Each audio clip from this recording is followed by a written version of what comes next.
I would like to talk about experiments that you've tested and run, and obviously, our audience is interested in building their own business or the career, and to contribute to growth and building something that matters. So I'd like if you could just share with us like 2 or 3 experiments that you've tested in the past, and where you were either you knew that it would work and then you got great results, or it was an idea that came from the left field and everybody was surprised and said, "Oh my God, this is working. Why?" Yeah.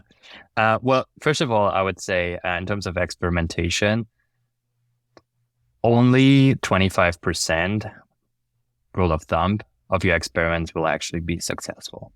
And that's okay. That's why we experiment. That is the tool out of our toolbox, the experimentation tool. That's why we have it. To de-risk really early on, to understand really early on, is this something or isn't it something? In terms of giving you a specific, let's start with the one win. That's a very interesting one. I'll tell you in a second why.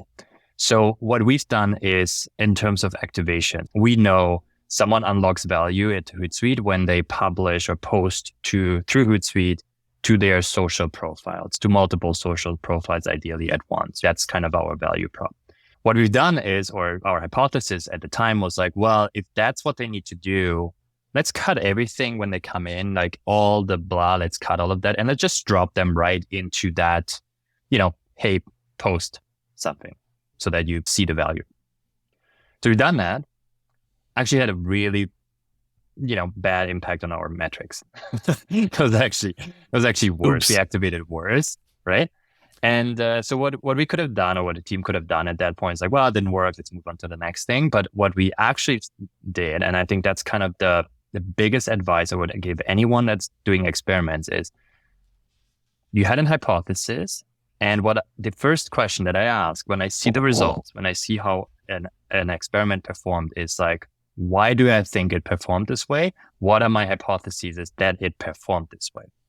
And what it does is it actually kicks off like a cycle of like, I had a hypothesis, I built, measured, learned from it. And now I have new hypotheses coming out of the results and keep going. So for the example that I just shared, we've done that. We asked ourselves, okay, so why didn't it work? What are our hypotheses? And we're like, well, maybe, one smart person on my team said, maybe they're just overwhelmed, right? Like we dropped them into like very close to kind of like the end of their workflow, but they have to make a lot of decisions, upload content, do this, etc., blah, blah, blah. And one of the things that we were thinking about was like, well, they have to select which social profiles they want to post to, Twitter and LinkedIn, for example. What if we pre-select that for them? So what if we look doing onboarding, we ask them to connect their LinkedIn with the Hootsuite solution? What if we just look at the first 2 that they connected, because probably those are the ones that are most important to them, and just pre-select that for them in that process. So basically anticipating your users' needs, which was a learning coming out of that, not to spoil the results, but we've done exactly the same, pre-selected some social profiles for them that they may want to post to, and have seen a 10% increase in our activation metrics. So exactly the same experiment, great success, but only after we went through another iteration of it. When you ask for like, what are your most successful experiment? I got to tell you, the most successful experiments to me are the ones which took like 5 iterations to get there.